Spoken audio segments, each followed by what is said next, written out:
नमस्कार सभी को, विश्लेषण में आपका स्वागत है। हम विजन है इसका टेस्ट सीरीज़ कर रहे थे। पॉलिटी का टेस्ट है, टेस्ट नंबर 1। इसका हम पहला पार्ट कर चुके हैं जिसमें 11 क्वेश्चन हमने किए थे। इसी को कंटिन्यू करेंगे। वीडियो का PDF आपको ग्रुप में मिल जाएगा, ग्रुप का लिंक आपको डिस्क्रिप्शन में मिल जाएगा। अगर आपको स्पीड धीरे लग रही हो तो 1.25 पे देख सकते हैं। तो चलिए हम बिना किसी देरी के शुरू करते हैं। पहला प्रश्न आपकी स्क्रीन पर ये रहा। एक second.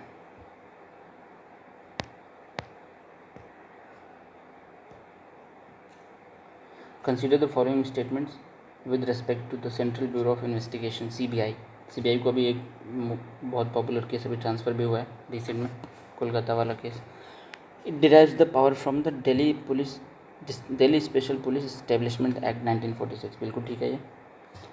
It functions under the prime minister's office. गलत, ये DOPT के अंदर आता है। It investigates crime of corruption and economic offences. ठीक है, ये भी ठीक है। या फिर अगर कोई स्टेट गवर्नमेंट रिक्वेस्ट करे तब भी ये इन्वेस्टिगेट करते हैं, ऐसा कोई क्राइम हो तो, ऐसा कोई केस हो तो। या फिर कोर्ट भी डायरेक्ट कर सकती है, हाई कोर्ट, सुप्रीम कोर्ट, कोई भी। तो अभी जो कोलकाता वाला केस था उसमें वहाँ की हाई कोर्ट ने डायरेक्ट किया था। तो इसका आंसर देखते हैं। इसका आंसर होना चाहिए 1 और 3। तो आंसर हो जाएगा इसका C। एक्सप्लेनेशन देखते हैं।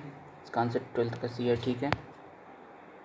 The central bureau of investigation was set up in 1963 by resolution, मतलब पार्लियामेंट्री एक्ट के तहत नहीं, रेजोल्यूशन के तहत हुआ था। Functioning under the department of personnel, देखो DOPT के अंदर आता है ये। CBI derives its power from Delhi police establishment act, special police establishment act 1946। और establishment of CBI was recommended by Santhanam committee. हाँ, इंपॉर्टेंट है ये, पहले कहीं पूछा भी है क्वेश्चन ये। प्रिवेंशन ऑफ करप्शन, ये कमेटी बनी थी 1962 से 1964 तक। The CBI is the main investigating agency of the central government. और इस पर कई बार सुप्रीम कोर्ट ने कटाक्ष भी किए हैं। इसको पैरेट तोता भी, केज्ड पैरेट भी बोला था एक बार, आपको आपके लक्ष्मीकांत में भी दिया है।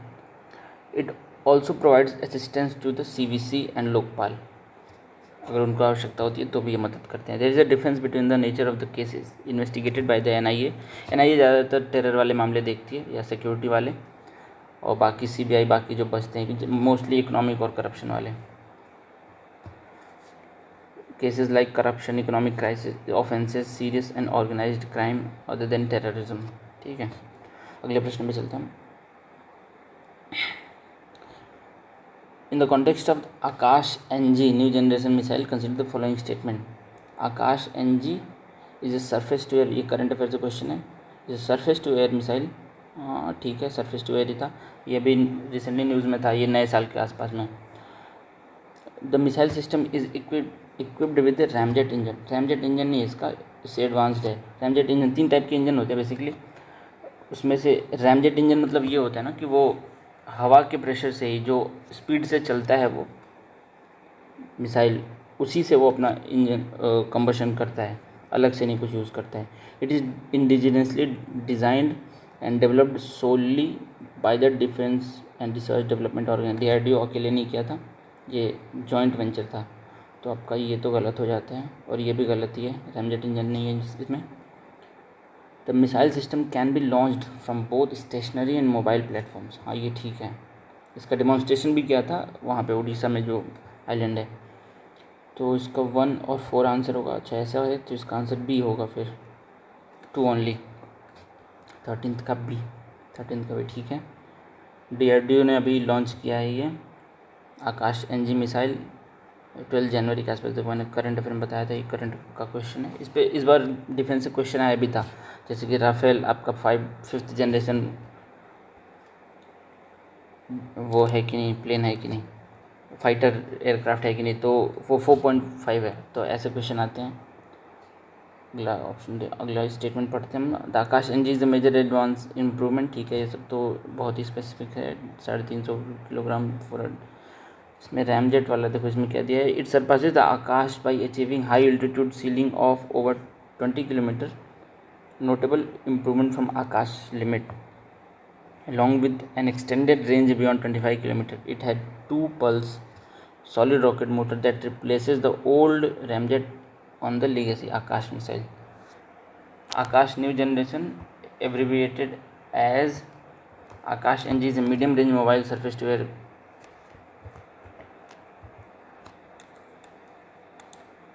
Surface to air missile defence developed by DRDO, ठीक है। ये मैक 2.5 साउंड की स्पीड से 2.5 स्पीड से ज़्यादा चलता है ये 2.5 टाइम्स। इसका लॉन्च कहाँ से हुआ था दिया नहीं, ये चांदीपुर आइलैंड है ना आपका, वहाँ पे उड़ीसा में, वहाँ से किया था।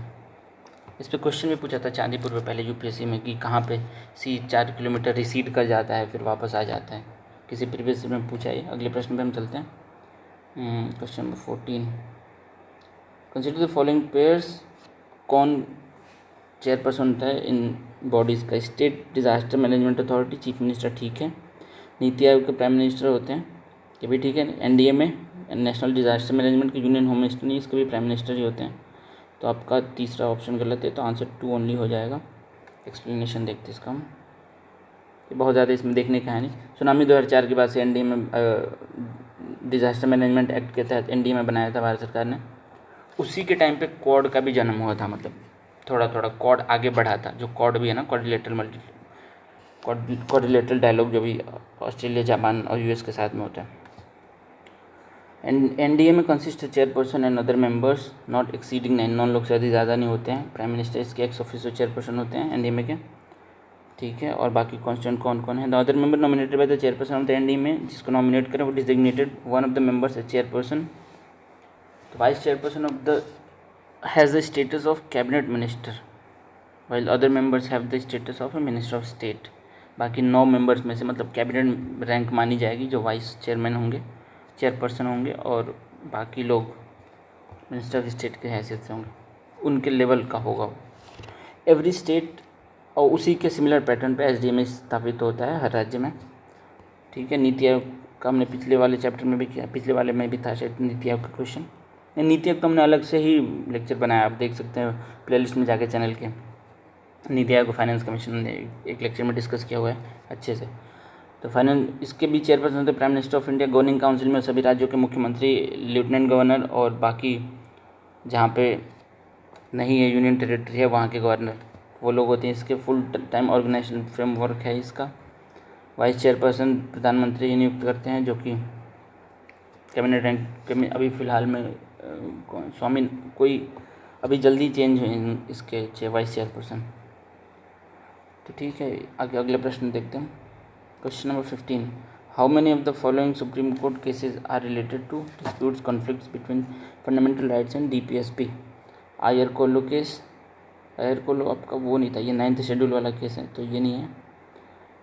इसमें ये था कि अगर 9th शेड्यूल में भी आप किसी एक्ट को बना के डाल देते हैं तो भी कोर्ट उसका रिव्यू, जुडिशियल उसको रिव्यू कर सकता है।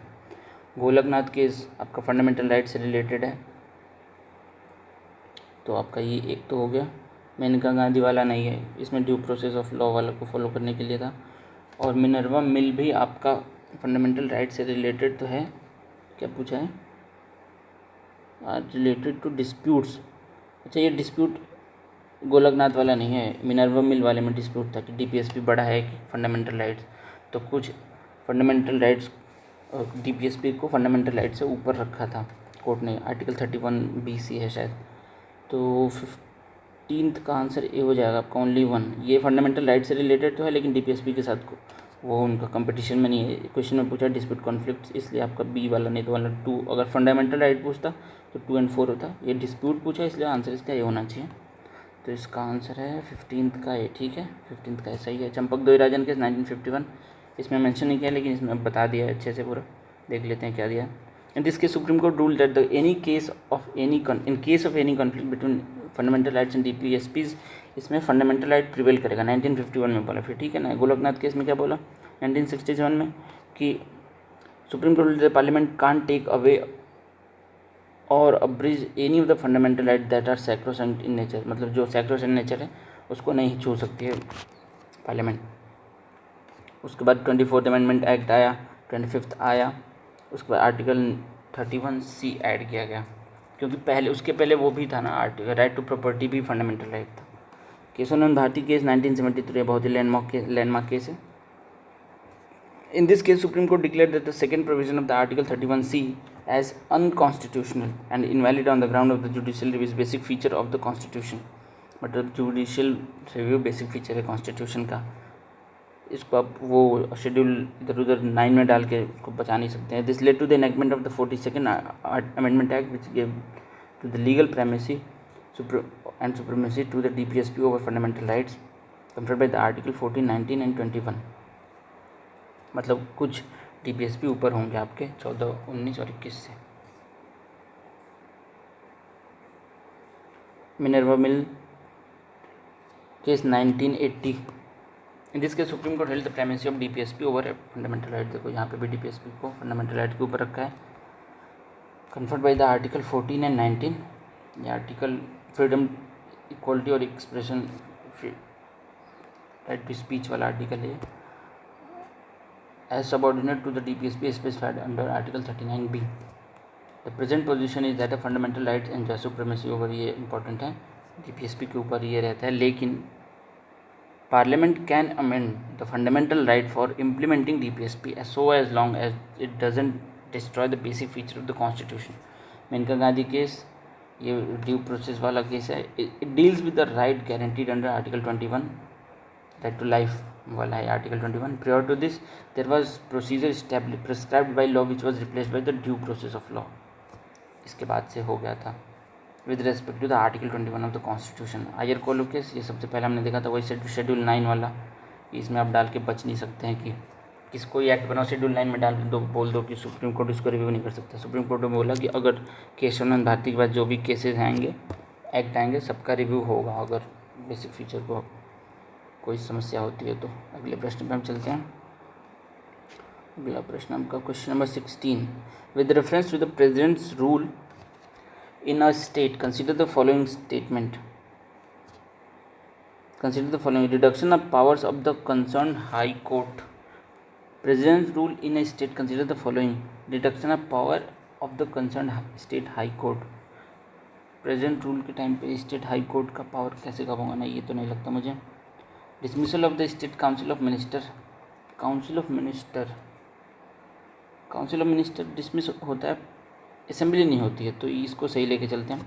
Curtailing of the fundamental rights of citizens under article 19. ये तो बिल्कुल नहीं है, तो इसका आंसर 1 या फिर डी होना चाहिए. मुझे लगता है डी ही होगा, क्योंकि dismissal of the state council of minister वो जब तक फाइनल कोर्ट में भी आई, अरुणाचल में भी तो हुआ था. तो या फिर डी या फिर ए होगा इसका आंसर. देखते हैं हम. इसका आंसर ए है, मतलब बी वाला सही होना चाहिए, सेकेंड वाला. ठीक है, अब एक्सप्लेनेशन पढ़ते हैं बढ़िया से.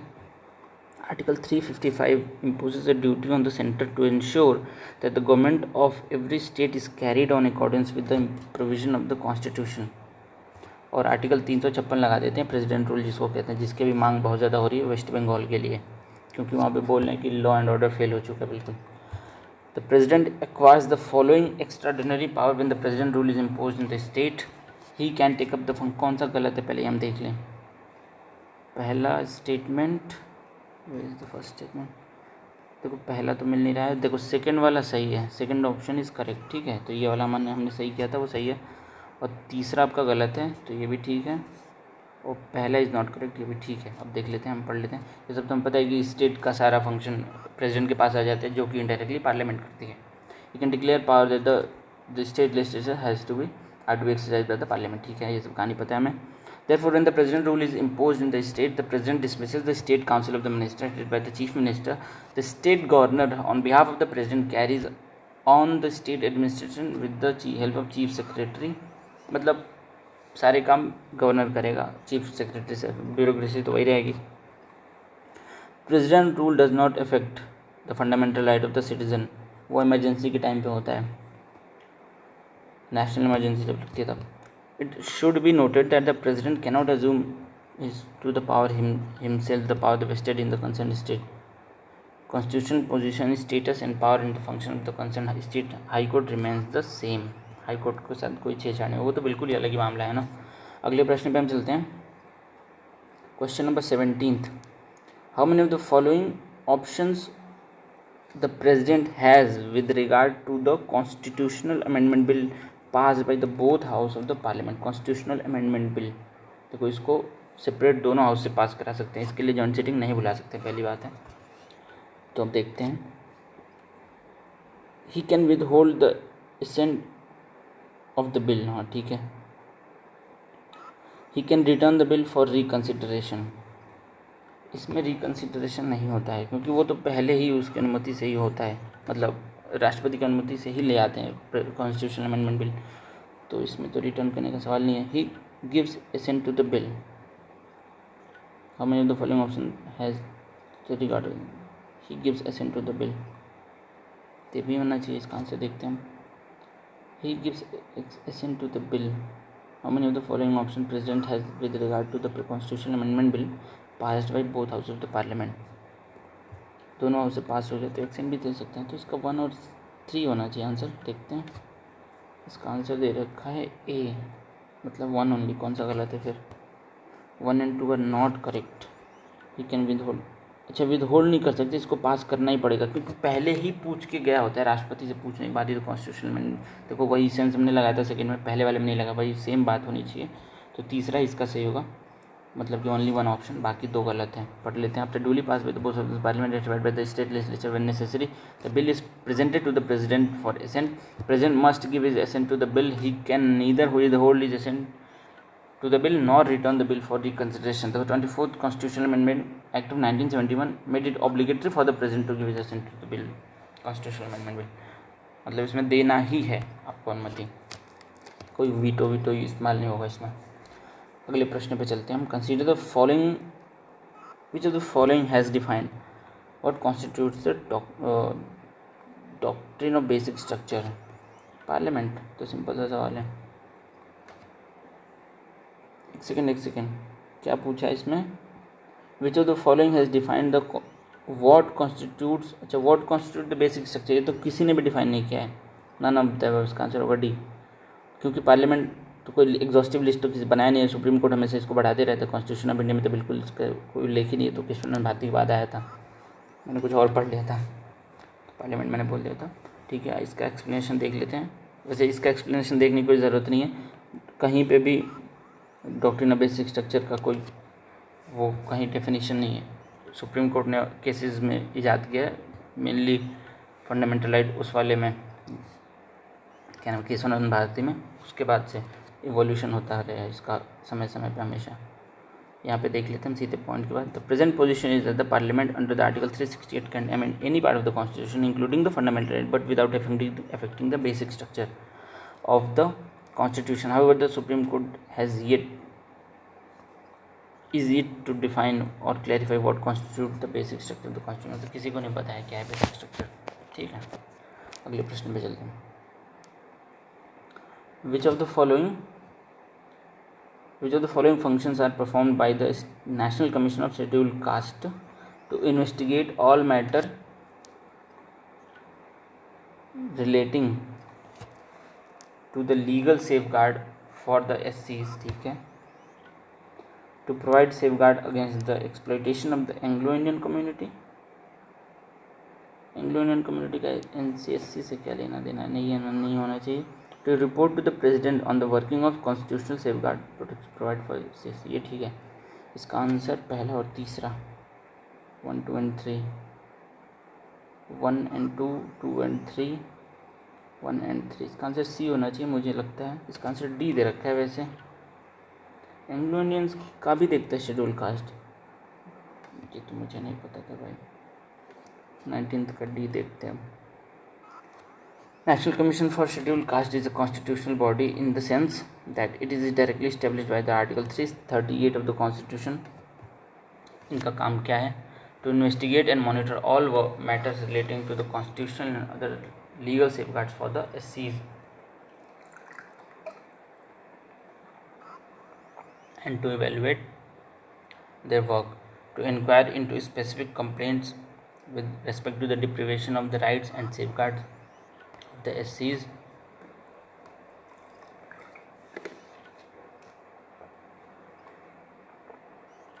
to participate and advise on the planning process of socio-economic development of SCs। यार वो कहाँ एंग्लो इंडियन वाला? तो commission is also required to discharge similar function with regard to Anglo Indian community as it does with respect to SCs। देखो ये नई बात पता चली है, बढ़िया क्वेश्चन था ये। अगले प्रश्न पे चलते हैं।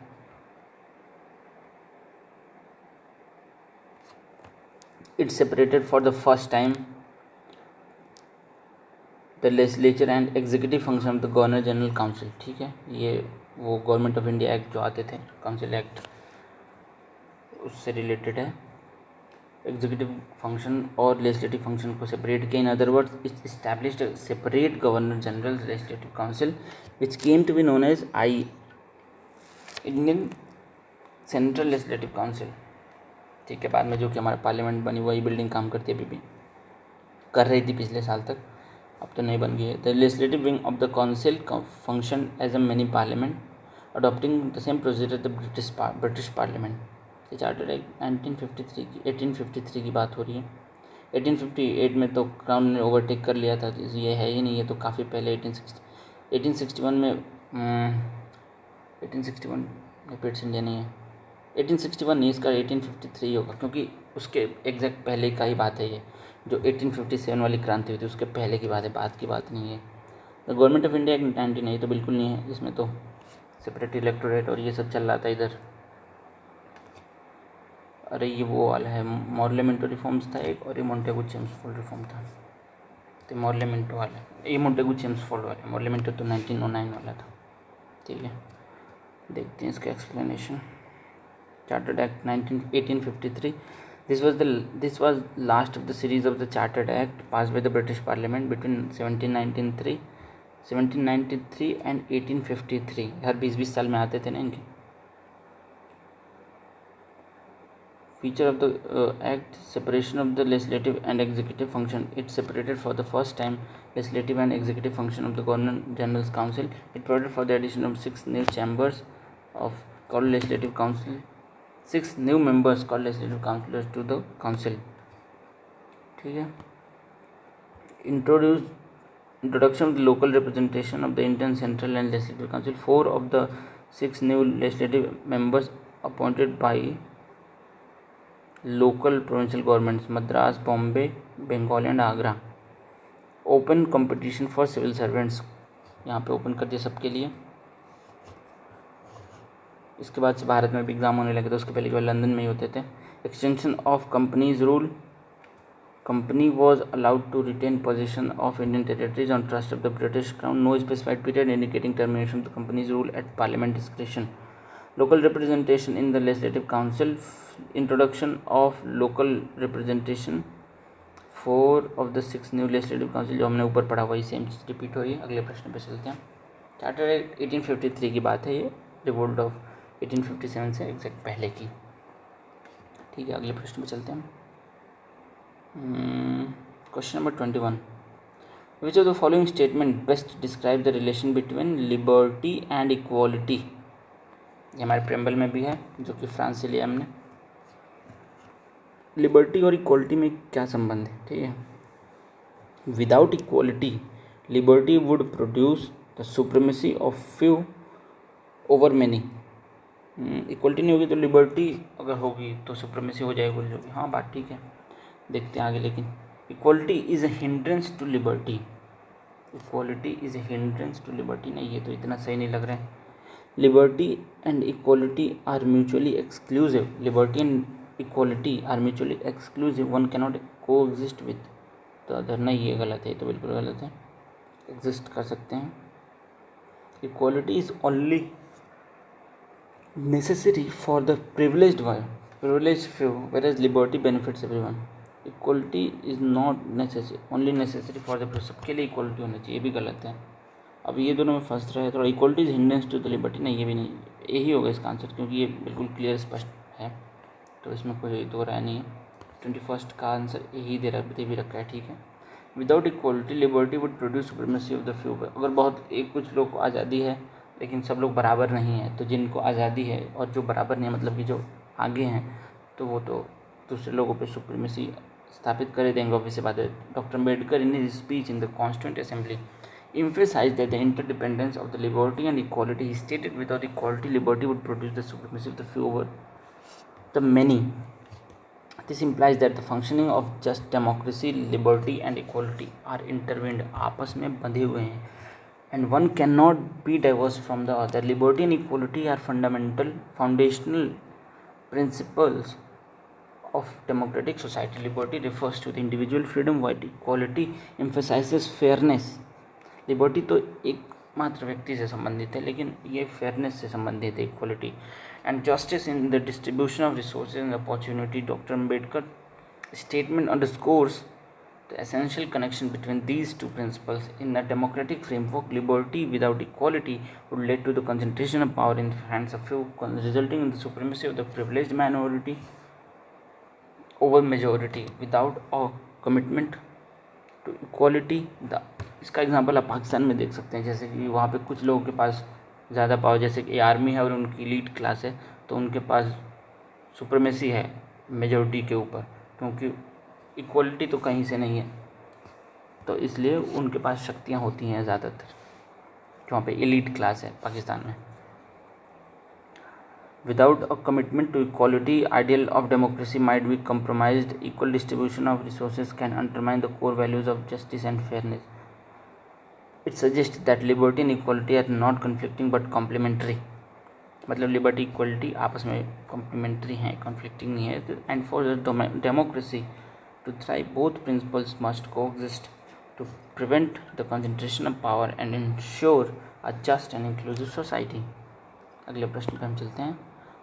Question number 22. Operation prosperity guardian, ये करंट अफेयर से क्वेश्चन होगा, नाम है सीधे से. वो recently seen in news. It is aimed at aiding the safe movement of ship इन. इसके बारे में मुझे नहीं पता भाई. करंट का क्वेश्चन आंसर देखते हैं सीधे. 22 का बी दे रखा है, मतलब कि red sea. Operation prosperity guardian. अच्छा, वहाँ पे मूवमेंट हुई तो थी कुछ दिन पहले, क्योंकि वहाँ पे भारत, इंडियन नेवी ने कई लोगों की जान बचाई थी उस टाइम पे, बहुत लोगों की, मतलब अलग अलग देशों के शिप्स को बाईपास भी करा रहे थे लोग. देखते हैं हम आंसर इसका. US secretary Lloyd Austin announce the joint military security initiative called operation prosperity guardian. अच्छा, ये यूएस का, लेकिन वहाँ पे भारत, इंडियन नेवी भी थी वहाँ पे. Movement of the ship in the Red Sea in the recent attack by Houthi rebels, क्योंकि इन्होंने ऑपरेशन भी किया था उतर के बिल्कुल बीच समुद्र में, इंडियन नेवी ने, on ships passing via Red Sea, crucial trade route that connects Mediterranean Sea and Indian Ocean have prompted the initiative. इसमें 39 देश हैं इंक्लूडिंग इंडिया. देखो, भारत भी है और इजिप्ट, फ्रांस, जर्मनी, पाकिस्तान भी, पाकिस्तान को भी ले लिया,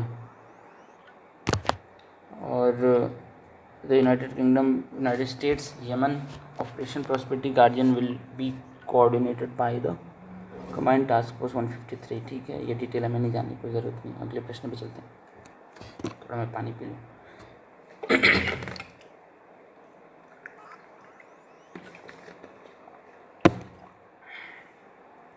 एक क्वेश्चन और करेंगे फिर बंद कर देंगे. Consider the following statement. Consider the following. President, Lok Sabha, Rajya Sabha, legislative council.